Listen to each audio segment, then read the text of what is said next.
Hello everyone, and welcome to today's webinar on how service engineers at Mars Drinks drive change and become brand ambassadors. My name is Thomas Igu, and I'm the content director at Kopperberg, the leading organizer of business platforms for service leaders in Europe, organizing events throughout the year on service management, spare parts, field service, IoT, and pricing excellence. I'm joined today by Jan van Veen, who is the co-founder of moreMomentum. And also with us, we're very glad to have Ashley Weller, the UK Customer Service Director for Mars Drinks. A recorded version of this webinar will be sent to participants later in the week and will also be available on Kopperberg's YouTube channel. We'd also love to hear from you today. We will have a live Q&A segment with Jan and Ashley to conclude the webinar, but don't hesitate to submit your questions throughout the presentations in your GoToWebinar control panel. We'll try to cover as many questions as possible live. However, if we're unable to answer them, we'll get back to you with an answer by email. For those of you just joining us now, welcome to the Kopperberg webinar on how service engineers at Mars Drinks drive change and become brand ambassadors. And now for the first part of the webinar, I'll pass over the presentation to Jan van Veen. Jan, off to you. Yes, thank you, Thomas, and everybody joining the webinar. So indeed, we're quite happy to have Ashley with us from Mars Drinks, and even more so because as he joined, took the responsibility of service at Mars Drinks in the UK, he had some very interesting challenges he took on board. And one of which was in developing the service engineers into more brand ambassadors. And he took a particularly very interesting approach, which we also recognize as applying the 4 winning habits we have discovered.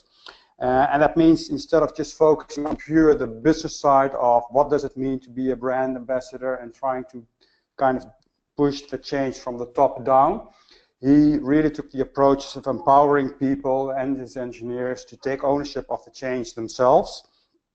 And now, after a couple of years, seeing some very good results, but even more important, to see that his team is actually energized to take more steps in driving change and innovation, instead of seeing that there is some fatigue going on.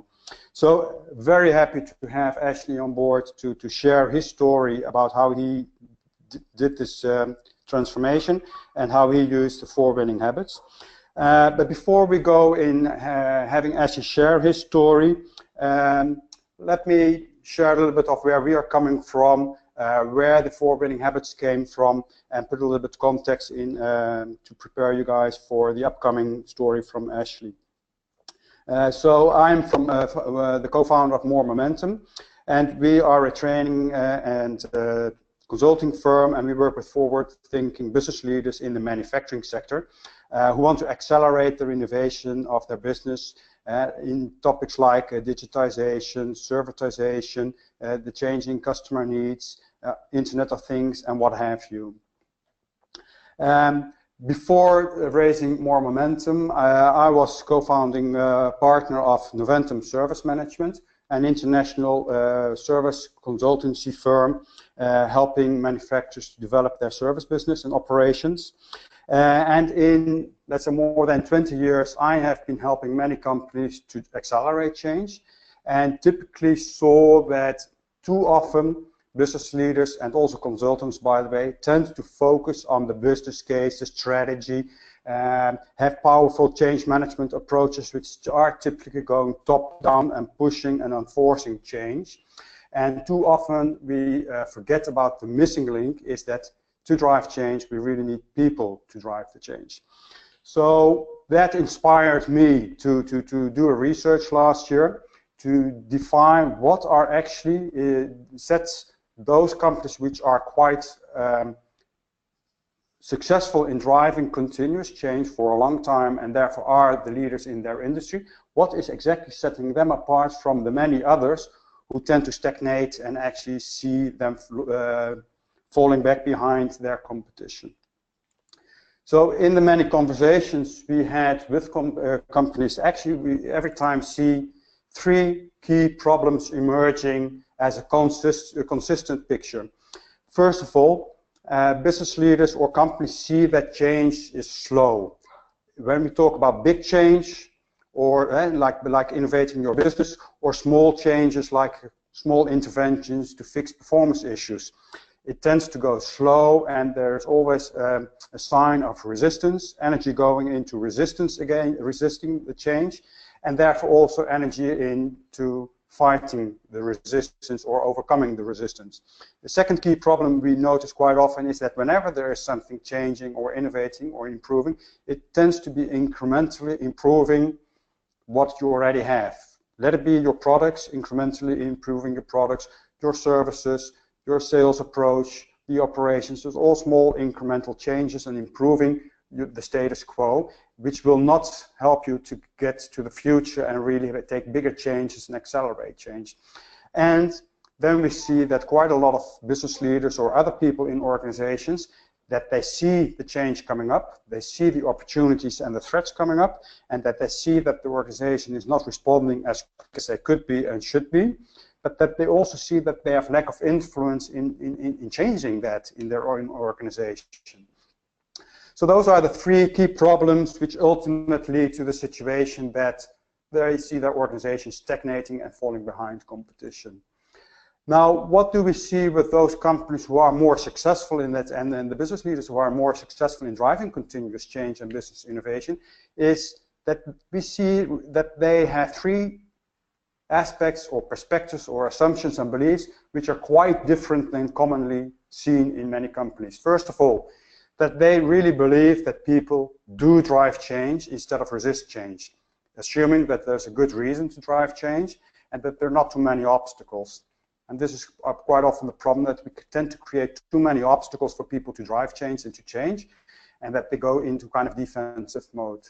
Secondly, we see that they really take the approach that to be able to perform as an organization, we have to develop organizational capabilities, work smarter instead of putting more and more pressure on your people to work harder and faster. It's all about developing capabilities and work smarter. That means quite often when there's a performance issue, that they have the focus of solving the problem from the principle instead of just fixing symptoms. And thirdly, that we see that they really understand and believe that if you want to be successful in the near future and the longer future, you're sure that things will change in your business model, in your operating model and your propositions. So you have to go beyond business as usual now and continuously, in small steps or bigger steps, but you have to be focused on changing things beyond business as usual. Another thing we've noticed with those winning companies is that they have four key differentiating habits in their organization and how they manage and lead the teams and their organization. I'll go very roughly through them, and then we will elaborate a bit more during the rest of the webinar and have Ashley telling his story about these, how he applied these habits. First of all, they have a clear direction for their organization. It's very clear what the organization is heading to, for why they're doing it, how they are responding to different trends and changes in their industry, in the market, and in technology. They have a clear picture of what the future state will be of their organization and the business, that they see how each individual can see how they will fit in, and that they see what kind of initiatives are needed to move towards that future state. And that they also understand why some choices are being made. Secondly, another important winning habit is that they have an ongoing dialogue which is constructive, forward-looking, across all different levels in the organization and between different departments. It's all oriented around driving collaboration as well within different departments. Then the third thing is decision making. It is on a much lower level to empower people to take the decisions. It's that they have the decisions being made there where the action is and where the information is, where possible. So quicker, more accurate decision making, more ownership for the decisions being made and making things happen. And the last one is discovery, that they have people across their entire organizations and different levels were continuously aware and focused on what's going on in the outside world, what is changing with customers in technology, competition, new entrants, new best practices, and that they are continuously seeing, hey, but how could they benefit from it? Are they ready for these kind of changes? And if not, how should they respond? And the more this is throughout the entire organization, instead of just a process which is going on in a kind of strategy department, the more you will see that people are driving change and responding to change and are supporting the change. So those are, in a nutshell, the 4 winning habits for continuous business innovation and change. And the result of the organizations who have this is that they see that change is really fluid. It's in their DNA. It's actually energizing instead of consuming energy. That they see that throughout the entire organization, people, teams are pursuing opportunities together in collaboration instead of being in a kind of defensive mode and just incrementally improving the status quo. And that they see that as an individual, as a leader or a service engineer, you have influence in how your organization is progressing and developing. So I just want to put that in a kind of nutshell towards you. If you want to know more about these 4 winning habits, there's a lot of information to read or to watch on our website. But for now, I think this is good to have an introduction and start having Ashley share his story. So, Ashley, are you there? You're still muted, I think, Ashley.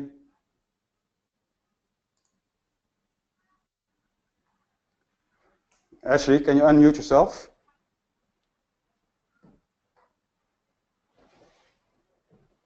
There you go. Thank you. Yes, I was battling with Thomas then. So, hi, I'm Ashley Weller. I'm the Customer Service Director for Mars Drinks. I've been with Mars now for 8 years, and during that time have been working predominantly within the service department and service function of Mars Drinks. My teams have now pretty much control all touch points with the customer journey that fall outside of sales and account management. So we deal with kind of all our customer interactions, be it from engineers, call centers, third-party operators, or our logistics teams. And I'm very much looking forward to having this discussion with yourself, Jan. Very good, Ashley. So just maybe as a starter, can you quickly introduce Mars Drinks as a company, your service department, and let's say what are the key challenges you saw for Mars Drinks and services in particular, which you were encountering when you started? Yeah, absolutely. So Mars Drinks is one of the divisions of Mars Inc. So most people will know some of our other products. So the Mars Bar, Snickers, Galaxy, Uncle Ben's Rice and Pedigree are a number of other the Mars Inc. products around the world. Mars Drinks is a hot drinks company that specializes in the B2B marketplace, working predominantly in Europe, in Germany, France and the UK, as well as then our North American market. We deal with mainly blue-collar work environments through our Clicks machine, and also our Flavor machine is for our white-collar. We have been part of the market for about 45 years now, and along with the market, we're starting to see some fatigue and some change on the way that the customer experience wanted to be felt. I was brought into the technical team to manage the national technical team to start understanding how we could build more relationships with our customers. So we were very much looking to understand from a customer service point of view and from a technical point of view. The teams were being controlled by demand, so a customer would phone in and call for a service, and the guys would be sort of waiting for these calls to come in and would then dash off as quickly as possible to service that customer. And I wanted to really move that from a break-fix culture to more of a sort of a preventative culture, where we were controlling demand. And from the business, we were looking to increase our customer engagement, increase the overall performance of the team, and extract more business benefit. So we knew we had this this vehicle of customer engineers that were very much appreciated by the customers, and we got some lovely feedback about the way that they conduct themselves. But we knew as a business that there could be more from that. And I was given that as a sort of kind of a challenge by the management team. So right, what can we do with this? And that's where we started kind of getting our thought from, is to understand, you know, what can we do with this team of engineers who absolutely love working with their customers, but felt pretty disenfranchised with the company. They were seen as not as important as maybe the sales teams, and their voice wasn't being listened to, and really were starting to kind of fall away from the overall business. I felt more in tune with the customers than they probably did with the business. So that was kind of the state of affairs when I took him. So it was really about kind of bringing those two together, bringing us and the team back together as a company, and also understanding how do we work with our customer base to drive those pillars. So for me, I'm not an engineer by trade. So taking on the task of managing the engineers, I really quickly realised through with my management team that actually I wasn't going to be in the position to kind of come up with all the ideas. I wasn't the one that was going to be able to drive the most knowledgeable way of fixing machines and challenge the way that we're doing things. But what I could do, and I had a unique position, was to able to drive the communication between the guys in the field and also the business, to allow them to do their job better, quicker, faster, and allow them to kind of move through what problems they had and they were experiencing to drive a better customer experience. And that led us through the journey.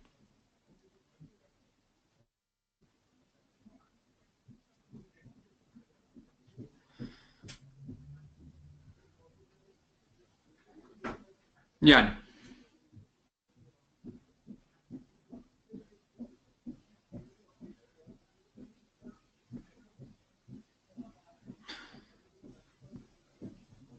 Jan, are you there?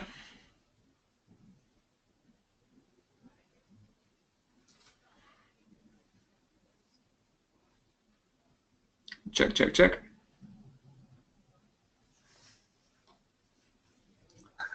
I think we're having technical difficulties with Jan. But okay. Well, actually, maybe yeah, you can explain to us what the first steps were that you took. No, that's fine. Okay, so I can pick that up. So really, so I had 40 engineers out there in the world, and first of all, they all believed that they were doing the best work they could, and they also thought they were doing it the best way possible. But we had widely different reliability data, widely differing ways of working, widely different customer experiences. But you know, through the genesis of the conversations, actually they were all trying to do the same thing. They were all trying to and wanted to please their customer base, but just didn't know quite. They thought they had the best way of doing things. So through conversations with the teams, we realised that there was something here that we could really build on. So I also knew that through conversations with them that actually what they were feeling is that they also were started to know the issues that were around. They didn't need me to tell them where the problems were. What they needed was to be listened to, and also to be able to have a platform to kind of really drive what they really want to do with their customers.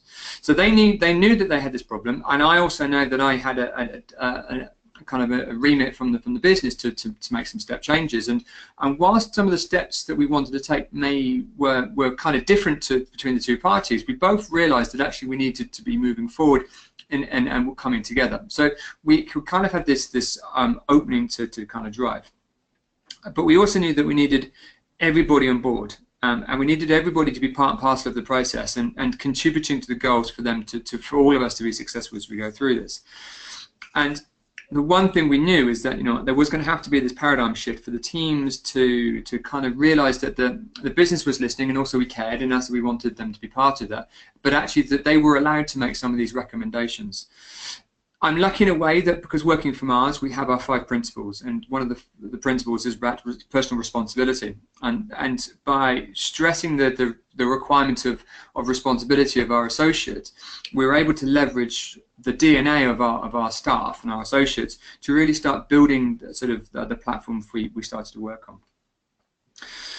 So moving through to the kind of the vision and strategy piece that we wanted to kind of exploit, we were looking to, I wanted to bring service back into the fold of the company, and we had a conference which we called Stepping Out of the Shadows, which was at the time a celebration of the first 40 years of business, and really looking back at the important roles that my team had actually played in many of the developments and the insights and the journey that the business had been on over that 40 years, and rekindling that kind of, we can do this, we can be part of this, and actually we've come up with some pretty good ideas over that time.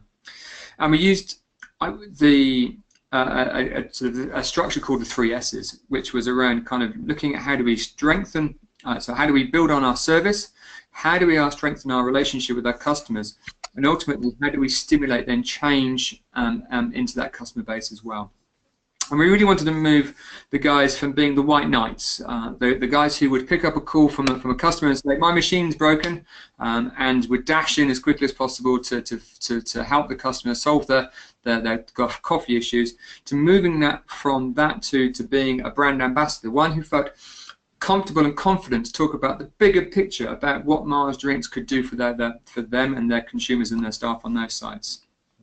And to enable that, we needed to empower the engineers to be able to see that they could make change into that process, and really that we needed their expertise to help us to achieve that.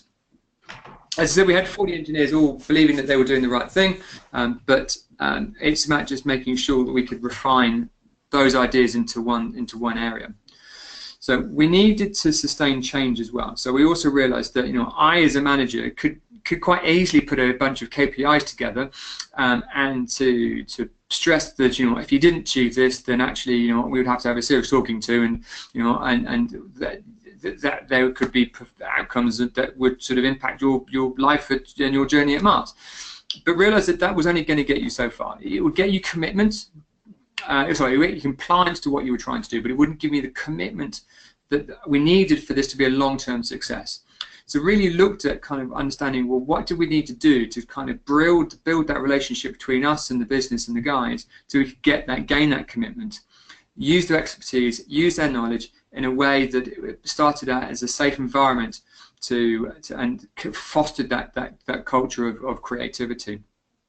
And one of the things that which we'll stress upon later, which is about how we then created our continuous improvement culture and how we leveraged that, and how that's changed over time. Because whilst we had this idea about the continuous culture, over the last 4 or 5 years that we've been doing this, it has changed and been very iterative and keeps refining as we keep getting better as we drive that culture coming through. So we're not afraid to get it wrong. We're not afraid to kind of have things going at 80% right, and we're not afraid to make changes on the basis of feedback that we get from the guys in the field to say, actually, no, it's not quite working. What about this? What about that? And just by having a structure that's fluid and is open to change, just allows then the demonstration that actually everything is open to change. So before I go on again, just like to see if Jan's back on board. I think I am. Yeah. Yes, I can hear you. Yeah. So sorry for that. Just to be sure, because I was out for a second, did you share about the kickoff conference? No, so I've not yet moved into the kind of direction piece yet. So so we're just starting to frame some of those sites. So I think you wanted me to touch on kind of three perspectives. That people do drive change, so I'm very clear that to get any of the changes that we've achieved over the last 4 to 5 years would not have been possible without 2 sets of people. That my management team is vitally important on that journey. So they need to be very much brought into the fact that we were open to change. And we've changed people in that team over the last 4 to 5 years, and each one of those people have added value and direction to that process, and others have gone on to other things. But taken those learnings with them as well. And I think that actually once you start being part of this process, that actually you realise that by empowering the teams, that actually it's a great experience. It's kind of scary sometimes because it can go all over the place, and as a leader you need to be okay with the fact that actually you're not leading that conversation sometimes. You may be framing it, but sometimes it may go in directions you're not expecting it to. But that's okay, because from something I heard today, there's a wisdom of groups. There is a wisdom that will move you in a direction that you are not expecting. But that's not a bad thing. That's an opportunity for you to explore more. And having a strong management team who are open to that and have freedom and lack of fear to allow that to happen is important. And the guys, the teams out there that were willing to kind of move with us. And I think that we centered around a pivotal point. So the reason we knew we were doing it was because of the customer. And if we pivoted back to that discussion at any minute in time saying, is this the right thing for our customer? We knew the conversation was anchored in something. So it wouldn't go too far and it wouldn't move away from that customer piece. So the guys and the teams knew that we could control that. Capabilities drive performance. It's not about pushing people to work harder and faster. It's about making sure that you give them engagement and the skills and the opportunity to realize their full potential. And I've got a number of examples of of guys who may have been written off in the past, who may not have been seen to be the team players, or people who are, keeps coming up with weird and wonderfuls but don't seem to concentrate on the day job, who actually now are driving some incredible conversations and change within the teams just because we've given them that freedom to do. And people who were at the bottom end of the schedule and the spectrum of the capabilities within our team historically, we're now at the top. And that's really exciting to see their journey through this process. So people really, and then as soon as they see that journey, they get more excited. And you know what? As soon as they get more excited, they become more empowered as well, which is fabulous. And I also work on the basis that, in essence, most people come to work to do a good job. There are very few people who are out there to sabotage or to not do what they want to do. So if you give the people the opportunity and the trust, and that the people will do a good job, then you will get the trust back from them. And then success requires beyond business as usual. And we've tackled some culture areas, we've tackled some big projects, and we're now looking at the future around kind of driving how do we move into the IoT, and not being afraid of having some of those broader conversations has really allowed people to help us fix today as well as look at tomorrow as well. So I think that they're really the foundations of some of those conversations. Okay, thank you, Ashley. So it was good to hear, let's say, your perspective on the three winning perspectives. So let's spend the rest of the, let's say, another 25 minutes or 20 minutes on step by step going through the 4 winning habits. Yeah. So I just put some ballpark text on the slide here, and so the direction is all making sure that your teams and people in your organization, maybe even outside your departments, have a kind of clear picture of what is the mission, preferably a kind of meaningful mission, have some strategic intent on what we try to achieve, which is kind of motivating and arousing, and have very clear picture of the future state. So what is the change, what we try to achieve. So can you share how you have been building that picture with your teams, and also had the feedback that this was an interesting picture for your team and your field service engineers, something for them to go for? Yeah, of course. So I think initially the direction that we came up with was, I had to first of all align the overall direction of what we were trying to achieve with the other senior leaders within the business. So when we were then having discussions with the sales teams or the finance teams or the R&D teams, that actually they understood what we were trying to achieve. So that alignment is really important at sort of kind of management level, to understand that actually this is the journey we're going on and these are the parameters we are working towards, and actually knowing that we're going to have to come up and have these conversations with you guys and to be open to those conversations was really important. And how we started that about was that we had a conference called Stepping Out of the Shadows, where we did look at the 3 S's, so service, strengthen, and stimulate. And not only did we invite my teams and the guys in the ground, but actually made sure we had all the managers of all the other departments in there as well. So they were very much part and parcel of the journey, part and parcel of the process and the conversation as well. So they could see those interactions. And I think at that point we then set the expectations. This wasn't going to be us working in a silo, that this was very much going to be us needing to work with all the departments, and actually the relationships between their teams and my teams were just as important. And so it was about saying that we might come to you guys requesting something, and this is why we may come to you, and this is why it's good. So therefore we could prevent the shutters coming down, or at least then become the grease between those conversations to allow them to be more fluid. We also made sure that, you know, through understanding what we wanted to do, we needed to make sure we were really clear in kind of the expectations. So I did a process of what I called connecting the dots. So as a business, we have our OGSM, which is in essence our goals and measures that we want to achieve as a UK business. And from that, there are going to be certain parts of the ambition of what we want to do as a business that will impact and that will need my teams to deliver. And so by linking the business success to the success of my teams, very much felt that they were now part of that delivery, and that's what they wanted to do. And that's important because they felt that they were now able to contribute. But with that contribution then came accountability. So whilst they were asking for that, for the business to remember them and to look after them, the business had said, absolutely, we want to be part of you, and you are an absolutely strong USP. And the more we think about it, you are the USP that we continue to win within the marketplace. So how do we use that? But with that then came this accountability, and that scares people sometimes because it's quite easy to say, don't forget about me. It's very much more difficult for the guys to accept that accountability, but they recognised that it wasn't anything more than what they were doing on their own. We just now need to kind of codify it and make sure the business knew what they were up to. And again, having it as the sort of the accountability meant that we could put it into their IBO, so their individual behaviour objectives, and then we could then create development plans for each of the individuals to say, actually, you know, these are areas that you need to work on, these are the strengths that you have, how can we use those strengths to benefit the business? So let's not work on the things that people don't have. So if they're not good public speakers, then don't tell them to go on a public speaking course. But if they're very good at project management and they're very good at some IT stuff, well then use those skills that they do have to benefit the overall organization.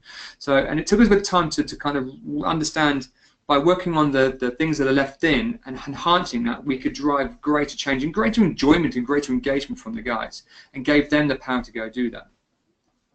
And again, as the strong, I needed to make sure that my management team were very much part and parcel of that journey. So they also had a voice, and they were very much challenging me and the business to say, well, this is what you want us to do, this is some of the things we're going to need. We're going to need some IT, we're going to need this, and being really kind of that two-way conversation. But this is, I'm not going to stand up and say I want, without being able to say I will give, and we needed to make sure we could have that conversation all the way through. So, you know, when we stood up in our conference, we had this 3-year plan, and we said this is where we want to get to, and these are things we're going to be doing in 3 years' time, and this is kind of where we want to be going through. You know, when I reflect back on our results and say, did we get to where we wanted to be in 3 years' time? I would say we're not 50%, but what we did do was go in a different direction off a different tangent, which brought us greater results than we had thought possible at the starting point. So we're okay with moving off our trajectory as long as we kept checking in to say, are we moving in the right direction? Well, absolutely, because you know it's changed and we're moving forward. So actually, one of the things you did at some point notice is that, for example, your field service engineers had a kind of fear that they were expected to sell. So that's correct. That would be kind of having a wrong picture probably of the future states, which they did not like. So how did that work out? So, and I came from a sales role into this role. So their first thoughts were, we've got a sales manager now starting to manage us. We're going to be expected to sell straight off the bat. And it was really about understanding, for me, it's saying, well, I'm not expecting you to sell. And let me be very clear that this is not what I expect you to do. And saying, but actually, what you have already, these great relationships with your customers, you talk about your customers endlessly. You talk about how you help them, what you do. And actually what I'm wanting to do is to standardize what that could look like. We also know from our customers that they value, and we do a lot of work around getting our customers feedback, is to say, well, actually, these are the things that our customers say about you guys, and this is what they say we do really well, but actually what they want more of is they want more communication, they want more acknowledgement, they want more information, and they trust you guys. So if we've got this kind of conversation about saying you can help your customers help themselves by having a slightly different conversation with them, is that going to be a benefit to them? And I think once you connect the dots and told them that actually remove that fear of what they thought we wanted to do, to where we actually what the customers wanted them to do, actually allowed us to have a really strong kind of conversation. 4 years down the road, are we where we? If the guys were to look at where they are today compared to where they thought they were going to be, they would now say we're selling, because we've moved the journey so far that it's now natural to them, and that has come through just kind of over time, and just and that's happened naturally, not through direction, but just the ability that the guys have demonstrated that they can just keep doing, and they've done by themselves. So what comes out quite clear is first of all the importance of being quite clear about what you're heading to, how it's going to look like, what is expected or important and what isn't. And also have a kind of dialogue where it's not a kind of top-down story about this is how it's going to look like. But on one hand, there's an importance, there's a need, there are some shared concerns, and that you have kind of process where people are involved in developing that vision or that mission and that direction, so that everybody can own it. So yeah, like that. Then let's have a look at the other one. Other habit is the dialogue, where you're pretty much working on having a forward-looking dialogue about progress, performance, a very constructive review, having forward-looking interventions when things go wrong or different than expected. And probably the key point here is to have create an environment where it's safe to try things, to fail, to learn, etc. So this has been an important thing for you as well. Yeah, absolutely. So we, as a team, we knew that we needed to create a platform for change, and we leveraged what one of the manufacturing teams had, which was called continuous improvement, and we were looking at kind of how we could understand the drive for, by working on continuous improvement, we can start controlling our demand. So ultimately go away from being a demand-led business to someone who's control of what happens on a day-to-day basis. Because the CSTs were talking about, I drive too much, and there's too much work going on. And I said, look, if I can cut your drive time down and spend more time on your customer sites, which allow you to manage your call base better, would that be of interest to you? And they said, yes, absolutely, but it's a dream state. And we said, well, if we could, would that work for you? And they said, absolutely. So we knew that we needed to kind of get there, but to do that, we needed then the guys then to work with me to help me then understand where the continuous improvement came along. So one of the first things we did was look at our standard operating practices. As I said, we had 40 guys out on the road, all doing the same job, but in 40 different ways that they'd got used to. So we got 10 of them in a room and said, right, absolutely, this is you all do it slightly differently. Let's look at those practices together, and we gave them the tools and the time just to say, well, you tell us what the best way of doing this is. And slowly but surely, by going through all our machines and driving what is a quality call, we were able to kind of really leverage their responsibility to create one kind of document. And having that opportunity for them to look forward about kind of what we wanted to achieve and work together allowed it to be a freer kind of conversation. And because at that moment in time we weren't talking about kind of quality, making sure they were doing all the right things and checking them out and saying, they were able to talk freely to say, well, I don't do that, I did do that, and I get through this by doing that. We got some really rich conversations about kind of the black arts that sometimes happen in the field. And that allowed us then to kind of standardize and kind of allowed them to kind of do some ways of clearing the air and being structured in the way that they actually were able to tackle that. And because they could tackle then creating a solid SOP meant that they found that once they applied it to their work, the reliability of their machines started to improve, which then created space in the diary. And as soon as they then had space in the diary, they could do different things. And they thought, well, if I could do this, I could do that. What about doing this on this machine? And they started coming to me and saying, well, how do we, can we do this? And this is where our continuous improvement culture came from. So we very much started saying, well, we want it, and everybody's sort of objectives. Everybody must come up with an idea. Everybody must have an idea because you're all very good and you all must have an idea. And so everybody did come up with an idea, and some of them were dreadful. Some of them were very good, and some of them were in the middle. But because we told them they had to come up with an idea, they did. And it didn't matter how good or bad the idea was, it just came up with an idea. And over time, we've moved that through to say, actually, it's not about the volume of ideas that people are working on. It's about the authenticity and the quality of those ideas. And actually, don't just come up in isolation. Work with your peer groups. So as your regions, your teams, sound out these ideas and work on them together. And from that, you then get this kind of ideas, and these ideas that get built on. And by the time they come to kind of the innovation table, that actually they are very clear thoughts. And some of those are great, and some of them are ones that we will park because we're not in a position to do those. But by having this opportunity for the guys to keep looking forward, it drove that conversation. And what was really clear from when our first conference, when we came together, we held a session called a Goldfish Bowl. And it's literally, I sat in the middle and everybody sat around me, and it was their opportunity to talk to me. And I had to listen. So it was very much at that moment in time, set the tone to say, I'm listening and I will take everything down. And at that point, I think that we were able then to set that dialogue straight to say, it's not me that needs to be, that can drive this change, it's you guys, and I want to help facilitate that. And then through that continuous improvement culture, we started to see that come through. Now, not everybody makes the jump. Not everybody can make that connection. And we have lost people along the way. People have retired thinking actually that this isn't, I've done my time, this isn't where I want to be going, and that's cool. And I fully expect people, not everybody, to come and make the jump through. But those who do, they certainly make a difference. So, Ashley, can you maybe elaborate a bit on what you did to create this, reduce the fear for failure as very specific challenge? And so this was a situation that this fear was there. So, yeah. What kind of measures did you take to reduce that fear? Well, it started off quite.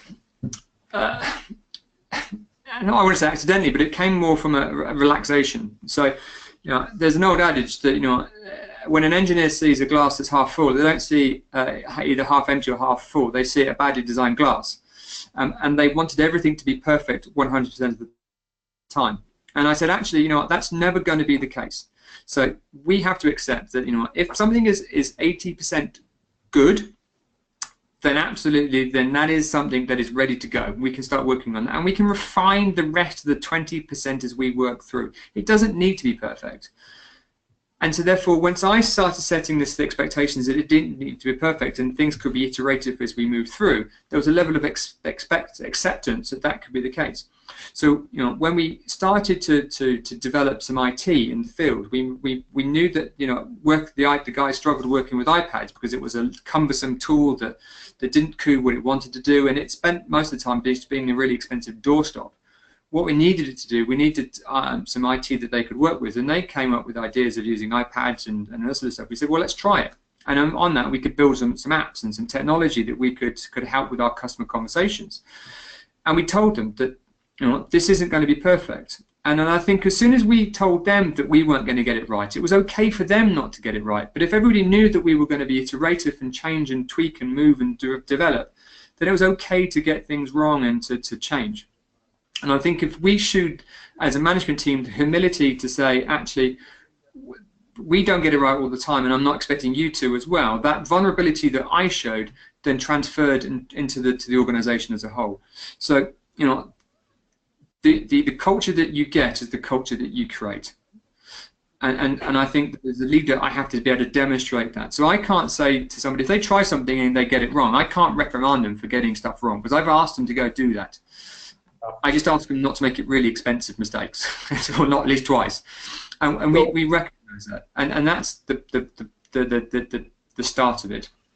And what you also did is have a different approach on performance review of your teams. Sorry, Jan, can you say that again? So I think you also changed the way, but on how you reviewed the performance of your team members and your engineers. Yeah, so in a way that we took some of our measures and said, right, we needed to understand. We were chasing a number and wanted to improve a number, but actually what we realized is that it wasn't customer centric. And actually that the customers, the way that we were measuring it, that we weren't defining that customer experience too well. So we then went to an annual measure, and we realized that was wrong. So we changed it to we're now looking again to move it to a quarterly measure. So, you know, we were very open to talking to the guys and saying, you know, this is what we're trying to achieve. What is the best way of kind of getting to that? And they would say, you know, you're measuring us on this, but actually if you measured us on this aspect, actually I think you'd get a much clearer view of what you're trying to do for your customers. So, you know, by having that dialogue and you know, we started off with, I know, like 15 or 16 different measures. We're now down to about 5. And because actually we realised what the key things are and what do we know need as a team to make sure that actually we're driving the right conversations, and the guys can influence those as we go through. So and another thing I know we've been discussing is also to make sure that if people did something and failed or didn't go as well as expected, that would never be held against them. Absolutely. Or have a kind of conversation. Okay, what did you learn from it, and what would you do different, and that would not block them in their performance review. Eh? Yeah, and the performance reviews are concentrated not on the what. It's more about the how. How have you got to what you did? Because if you talk to me about the journey, about how you move from here to there, or A to B, then that's a much richer dialogue. And it demonstrates those people who change, and those people who try, and those people who do things, and those who are successful, and those who try something and then do it slightly differently. It also then really opens the eyes of people who don't know how they do things, or don't understand the result of their actions, or don't try and do anything. And it removes people, it allows people not to hide. As a management team, it was very easy to talk about the success of those who were succeeding through demonstrating how, and we rewarded and recognized in the teams and in the overall organization those who the importance of how. So we'd have R&R, where each of the teams would go through the successes of other teams in the regions, so that they could see what other people were working on, which then allowed sort of, oh, well, if they're doing that, can we talk about this? And it was like, and that's what created that dialogue. Okay, thank you. So then let's go to the next winning habit. Is about decision making, where the key thing here is that besides having a kind of top-down decision making and strategy, which is quite high level, that you allow and empower people at the lower levels in the organization to take their own decisions on how to achieve things and build their own strategies, and that you provide full transparency on the performance and progress to make sure that they are equipped with the right information to take those decisions.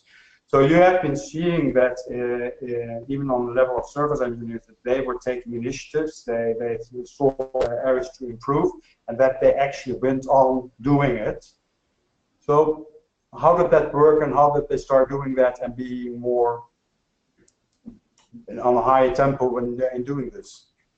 So a lot of it started sort of undercover. So a lot of things, we started having these conversations with people, and you suddenly find that somebody's been doing all this work at home and in the evenings, and they were working on this, tinkering on this idea, and actually that they'd spoke to a couple of other people in the team, and they'd kind of worked on it together, and what we kind of explored and sort of exploded was this kind of subculture of people doing stuff and then and making sure it became more wider news.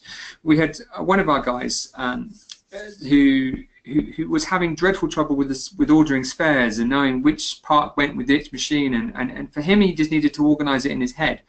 And so he created himself a spreadsheet which turned into an app, which turned into this multifunctional thing that he and his team thought were great. And we said, well, you know, when did you do this? And he said, oh, I just enjoy doing it in the evenings. and it just gave me something to do. And we explored that and said, well, actually, if it's good enough for you guys, let's bring it on to everybody. And I think then when people realised that we were celebrating the successes of others, that they then said, well, I've been working on this and I've been working on that. And with some great examples of people coming to me and saying, well, one of my problems I'm experiencing is in my reliability is on CoinMex and how we do things and how we float the CoinMex. And I said, well, you know what? Go in and come up with an idea. If you've got an idea, then let me hear it. And by making myself available to those guys to say, I have an idea, and if you want to have an ear, then I'm ready. And all I need you to do, I don't care how professional it looks, I don't need it to be polished. I just want to know what the impact could be on our customer base. And if we focus in on our customer base, that will allow then the conversation to come forward. And I was amazed at the number of individual ideas that people had. I mean, we've had, over the last couple of years, we must have had about 150, 160 ideas come our way to kind of work on. And we've implemented over 30% of them, or currently they're still being implemented. And some of them will save us 30, 40 grand. And so these are implementation things that we can do to change our ways of working, that they've come up, that one, changed the way we do things, but also then ultimately save money to the business, which I think was just a huge testament to the guys seeing opportunity and wanting to improve. Okay, thank you, Ashley.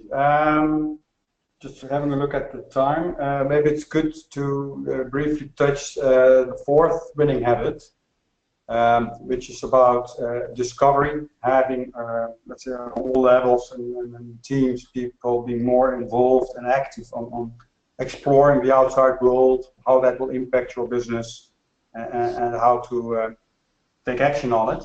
So can you briefly elaborate or tell your story about what you saw happening in your organization, So I think that I got an example. So I got a young engineer who's only been with me for 12, 15 months. So he's new into role, and a lot of my guys have 25, 30 years worth of experience, so that they are extremely knowledgeable.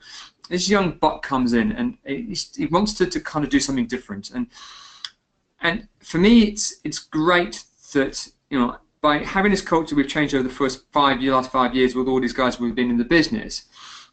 It means that we know that we're moving in a direction. But suddenly I've got someone who's new into role, who understands the culture we're trying to do.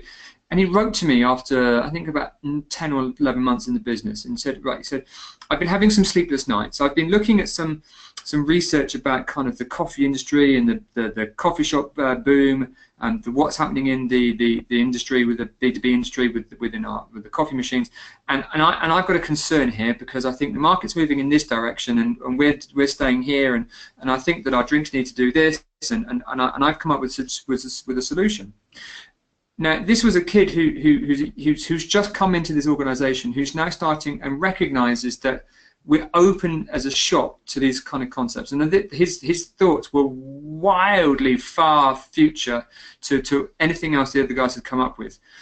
We're talking sort of things that sort of 4 or 5 years that are going to need sort of millions of pounds of innovation.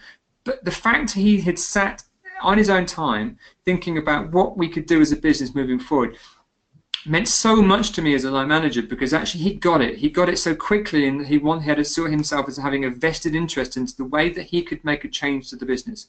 So I sent his ideas over to the global innovation team who work on our sort of technology R&D, and said, look, this guy who's one of my engineers has come up with some ideas, and they're pretty wild. All I want you to do is recognise them, and I want you to understand what he's thinking about. And the senior managers in the business all wrote back to my engineer and said, you know what, thank you for your thoughts, thank you for what you're thinking about, because you know what, a lot of them mirror to our thoughts. We can't talk about some of the stuff we're working on now, but just let it be known that you are challenging the way we think. And for me, that just meant so much, because when he wrote back to me and said, thank you for forwarding my email, I'm glad that somebody's listening to me, meant that actually that he had now been had a vested interest into the future of the business, and he got what we were trying to achieve. And I didn't ask him to do that. He did that on his own, and because he thought it was the right thing for him to do. And that's when I knew that the culture we were starting to embed was going to become self-sufficient. Excellent. Great story. So So, getting close to wrapping up, Ashley, could you briefly summarize what actually did this bring to you? What kind of key results did you see coming from your approach on driving change in your team? So we've seen an increase in our productivity, the number of calls we do in a day. We've seen the increase come through the fact that we're not chasing work, we're actually controlling our demand, and therefore can be much more mindful about how we do things and when we do things. And that's come through the guys creating space. We've increased our overall reliability of our machine base, which in turn increases the customer's delight in what and how we do things, which allows us to have a stronger USP, which allows us to win more business. And all of these are quantifiable through our results in some of our national teams. We've seen a reduction in our spares usage. I've seen an overall increase in the sales leads we've put in by over 150% year on year over the last couple of years. And when we optimize machines, I've seen a 33% increase on kind of the guys having successful conversations and driving change into our customer base. I've seen an overall engagement score increase through the teams, the staff, the associates, and at their level. And I've seen the continuation and improvement of our customers' engagement with us as a business. Sounds pretty impressive. And do you see that your team is accelerating the speed of change and are ready to take more and more? Yeah, absolutely. So, and if I look at, I got an engineer by the name of Andy who at the start of this process was one of the people that we would probably looked at and said he's a risk. He's not the archetypal person we're looking for. Now he's leading so many kind of projects and change, and this is on top of his day-to-day roles, that actually the number of ideas that he keeps coming up with just means that we know that we've got enough good ideas to be working on for the next 12-15 months without even starting to think about new ones. And all of this is because he had an interest to kind of keep driving a change. And I spoke to him actually yesterday, and I thanked him for, he had some feedback from another line manager because of the way he'd done something. And I just said thank you, and he said I don't know what for, and I said, well, just thank you for being you. Thank you for driving the right change and for wanting to be part of this. And he said just don't change, because you're doing exactly what we wanted to do. And I think that he didn't even realize what he was achieving, and I think that's the most amazing thing. Thank you, Ashley. So, getting close to wrap up now. So,